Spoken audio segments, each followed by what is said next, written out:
Жеті қазынаның діни сеніммен араласып кеткен, ертеден ел ішінде айтылатын және бір түр бар.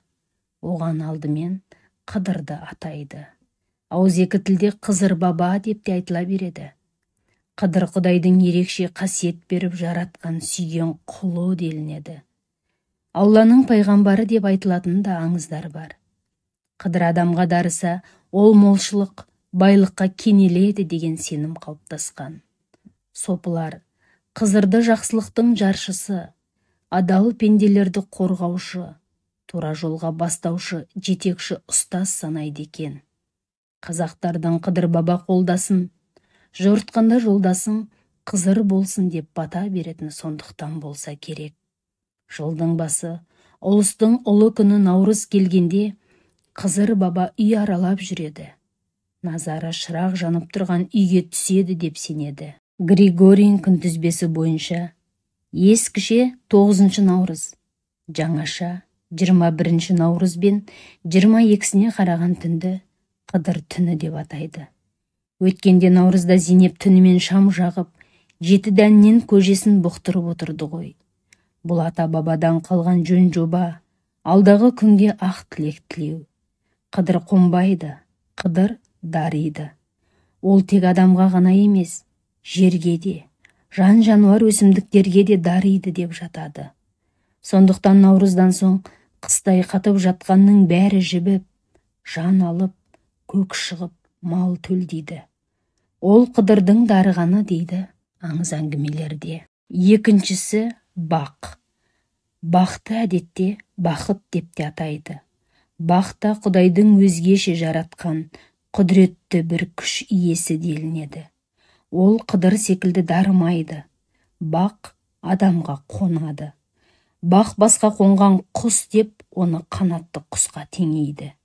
Бақ қонған адам атаққа, даңққа, мансапқа, дәулетке ие болады. Біздің қазақтар бақ қонсын, бағың ашылсын, басыңнан бағың таймасын, Қыдыр дарып бақ қонсын деп тілек айтады. Бірақ Қыдыр таңдап дариды, ал бақ таңдамайды дейді. Жаратушы ием кез келген пендесіне бір рет болса да басына бақ қондырады екен. Аз ба, көп пе, үлкен бе, кіші ме, қалай да бақ қонады. Бұл сын екен. Сол басыңа қонған бақты көтер аласың ба? Асып-тасып тәубеңді ұмытып, болғанның үстіне болсын деп, аш көзденесің бе? Әлде шамалы бақтың өзіне шүкіршілік етіп, қанағатты боласың ба? Оның бәрі адамның санасына байланысты. Бақты баянды ету өз қолыңда. Бақтың құс секілді ұшуы да, қонуы да оңай. Оттан, судан қаймықпай өткен адамның бақтан сүрінері жиі кездеседі. Бақ қонса, тасың алтынға айналады. Бақ тайса, алтының тас болады деп халқымыз тегін айтпаған. Үшіншісі ақыл. Ақыл адамға берілген шексіз байлық. Адамның жер дүниеге ие болып, қажылық етіп отырғаны ақылдың күші. Адам ақыл парасатымен әлемді таниды. Табиғат жаратылыстан басқаның бәрін ақылмен жасайды. Ақылмен ғарышқа ұшып жатыр. Ақыл тозбас тон, ақыл таусылмас кен. Ақыл байлық, азбас байлық. Ақылдан надан шығады. Ақылды дүниені ойлап табады деген сияқты дана сөздер көп ақ. Қыдыр дарып бақ қонғанда, ақылмен ұстамасаң, кету әп-сәтте. Ақмақ бақтың қонғанын білмей, ұшқанын бірақ біледі деп, бақтың баяны ақыл екенін айтады. Әдетте ақылды адам деп біз жақсы адамды айтамыз. Бірақ ақылдының бәрі жақсы емес екенін ескермейміз. Ақыл қай бағытқа бұрылады? Мәселе сонда. Шыңғыс хан, Наполеон, Сталин, Гитлер немесе атом бомбасын, басқада қырып жоятын қаруларды жасағандар ақмақ емес. Керісінше олар өте ақылдылар. Ақылға жүректен таралатын мейірім, ынсап, тірек болмаса, ол өте қауіпті ақыл болғаны. Төртіншісі денсаулық. Тәні саудың дені сау. Денсаулық зор байлық деп қазақтар саушылықтың қадір қасиетін қысқа да нұсқа ұқтырған. Демек денсаулық патшаның тағынан, дүниенің молынан қымбат. Бесіншісі ана. Анасыз ұрпақ болмайды. Адамзат өсіп өнбейді. Алып та, ақын да, батыр да, данышпан да анадан туады. Ананың алдында асқар тау даласа, анаңды Меккеге 3 қайтара көтеріп апарсаң да, ақ сүтін ақтай алмайсың дейді. Әлем ананы мақтап, ананы жырлап келе жатыр. Жер бетінде адамзат барда, бұл солай жалғаса береді. Ана жайлы күні түні сөйлеуге де болады. Сонда да теңізге тамған тамшыдай көрінер еді. Оны өздерің де жақсы білесіңдер. Алтыншысы тұз. Тұз Алланың адамға ғана емес, барлық жан жануарлар, өсімдіктерге берген несібе үлесі делінеді. Қазақтар тұзды нанмен қатар қояды. Қайтыс болған адамды дәм тұзы таусылды десе, әлде бір қауіп қатерден аман қалғанда, татар дәм тұзы бар екен деп жатады. Қарғыстың жаманы да дәм тұзын атсың дейді екен. Опасыздық жасағанда дәм тұзымды аттады дейді. Жаратылыста тұздың түрлері көп. Әр қайсының қажет орны бар. Тұзсыз еш нәрсенің дәмі де, нәрі де болмайды. Қазақтар тұзды баспайды, тұзды төгіп шашпайды, тұзға түкірмейді. Бұл қатал тыйым. Обал болады, өйткені тұз қасиетті. Тұз болмаса, табиғат та жадап жұтар еді. Қазіргі кезде көшенің тоңын еріту үшін тонналап тұз төгу әдеті өріс алған. Бір күні болмаса бір күні аяққа басып жүрген тұздың зауалы тиіп, киесі ұрып, таршылық пен қиындыққа ұрынбасқа кім кепіл болыпты.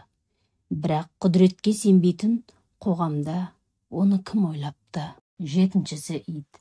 Иттің аспанға қарап, сайы сүйегіңді сырқыратып, үрей-үйірей ұлитыны бар. Адамдар, ой қарабасыңа көрінгір деп ұрып, қуалап жатады. Өйткені ит жақын адам қайтыс боларда, немесе бір қатер келерде, өзі түсінетін түйсікпен біледі. Ит адамға алдын ала белгі беріп жатыр ма? Әлде жаратушыға жалбарынып, иесі үшін медет сұрап жатыр ма?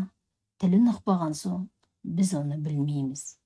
Бірақ иттің жайдан жай ұлымайтыны анық. Кейбір иттер өзінен өзі үйден қашады. Сол кезде өрт, су тасқыны, зілзала секілді апаттар болады. Бәсе, үйден безіп кетіп еді деп жатады ондайда. Иттің үйден бекер кетпейтіні, әлденені сезген соң, соны айналасына білдіру үшін кететіні қазір құпия емес.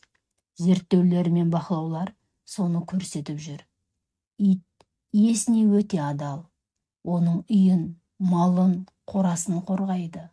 Сырттан келген ниеті бұзық дұшпанды, ұры қарыны бірден сезеді. Абайлап үріп иесіне хабар береді. Қайсы бір адамдар күшікті көзін тырнап ашқаннан, әдейі ұрып, ызаландырып, қабаған етіп үйретеді. Ит жақсылықты да, жамандықты да ұмытпайды. Жалпы алғанда, пенделер алғысты иттен үйрену керек деп, ата әңгімесін аяқтады. Әке, жуырда аудандық газетте істеп жүргенімде, Қойлы ауылдағы бір әңгімешіл қариядан 7 арыз, 7 байлық дегендерді естіп едім. Ақмақтық па, аңғалдық па соны дұрыстап жазып та алмаған екенмін. Кейін көбін есіне түсіре алмадым, деді баласы. Ата әңгімесін тоқтатып қояр ма екен деп едім. Жоқ, тағы бір 7-нің сұлбасы көрінді. Ата темекісін шегіп отырып сөзге кірісті. 7 ырыс пен 7 қазына маған алас, сабақта соғымдар. Бірінші ақыл сана, екіншісі денсаулық. Бұлар туралы әлгінде азда болса айттық. Үшіншісі ақ жаулық. Түздің тынысы еркекке, үйдің ырысы әйелге дейді халқымыз. Әйел аналар, отбасының құты, ынтымақ бірліктің ұйытқысы. Әйелсіз үйде береке болмайды. Ақ жаулықтың қадір қасиетін, өмірдегі ешкім толтыра алмас орнын жоғары бағалағандықтан, қазақ атаң Әйел ананы 7 қазынаға, 7 ырысқа, 7 байлыққа қосқан. Ана тіліміз, ата дәстүріміз жоғалып кетпей, бұл күнге жеткен болса, ол ең алдымен ақ жаулықты аналардың еңбегі. Өкінішке орай, қазір тал бесікке сүйеніп, бесік жырын айтатын келіндер, немересіне ертегі айтатын әжелер азайды. Мен осыдан қорқамын деп, ата үндемей біраз отырды. Жарайды, бұл бөлек үлкен әңгіме деді, сәлден соң ата. 7 ырысты ары қарай түгендейін. 4-шісі бала. Бала әрбір адамның өмірінің жалғасы, келешек болашағы. Үйіңнің босағасы алтыннан, табалдырығы күмістен болса да, перзент сүймей, адамның мейірі қанбайды. Адамның бір қызығы бала деген деп, ұлы Абай айтқандай, шаңырақтың бар қызық қуанышы да, базары да, той думан мерекесі де бала. Қазақ өте балажан халық. Баласы қанша болса да, көп көрмейді. Тіпті ырым етіп бала санын бадырайтып айтпайды. Ұрпақ жалғастырғанына зор мән береді. Қазақтағы ең ауыр сөз қубас деген атау. Сол үшін кез келген атана артында ұрпақ қалып, ошағының отын жағып, түтінін түзу шығарғанын тілейді. Сол жолда атар таң, батар күн демей, тіршіліктің қақбезер тізесі батса да төзеді. Баласының тең тұсынан кем болмай, адал жігіт болғанын армандайтын адам жоқ шығар. Ағаш жапырағымен көрікті, адам ұрпағымен көрікті дейді. Қазақтар бір-біріне бала шағаңның қызығын көр деп тілек айтады. Атадан ұл туса игі, ата жолын қуса игі, балаңды жұрт мақтаса, бәрінен де сол игі деп, баланың жақсы ер жетіп, әке атына атақ қосқанын үлкен мақтаныш көреді. Бұл да ұзаққа кететін әңгіме, тақырыптан ауытқымайын. 5-шісі көңіл. Көңіл тек адамзатқа берілген ерекше сезім. Адам көңілмен семіреді, көңілмен арықтайды. Көңілмен пейіл егіз ұғымдар. Көңілі түсті, пейілі түсті деген бір мағынаны білдіреді. Сол көңілмен пейіл кең болса, ынтымақ бірлік орнап, ырыс құйылады.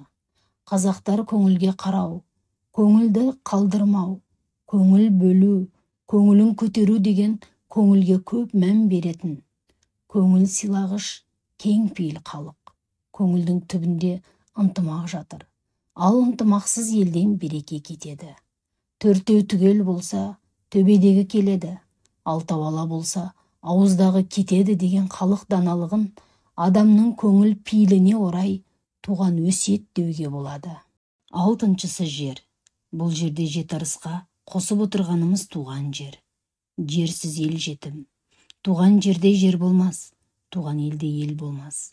Ер елдің баласы, жер елдің анасы деп, кіндік қаны тамған ата бабаларының сүйегі жатқан жерін қазақтар ерекше ардақтап, қасиеттейді.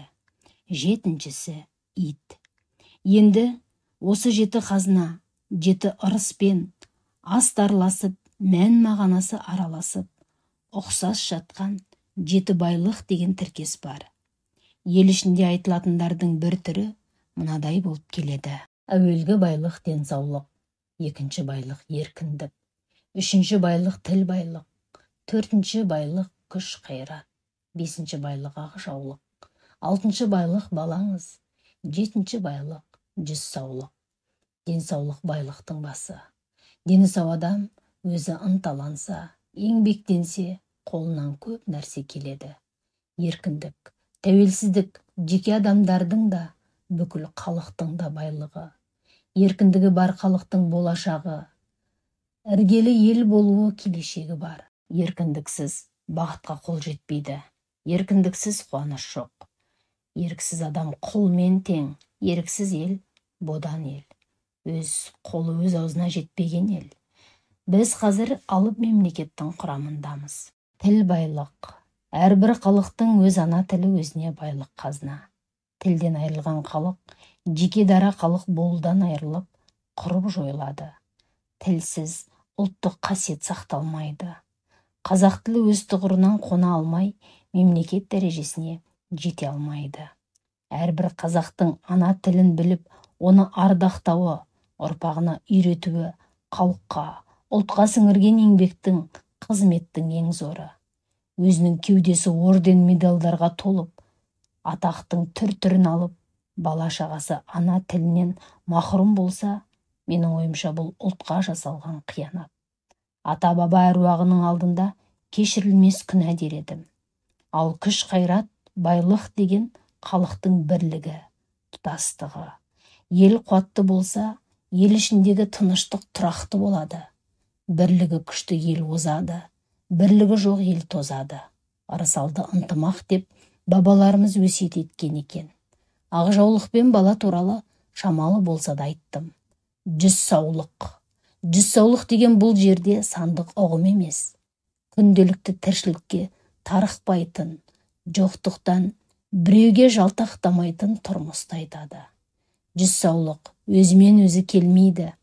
Адамдар оны еңбекпен, маңдай терімен табады. Еңбек етсең емерсің. Еңбек түбі береке. Бейнетің қатты болса, татқаның тәтті болар деп ата-бабаларымыз тіршілік тұжырымдарын айтқан. Бүгінге осы әңгімеде жетер деп ата әңгімесін аяқтады.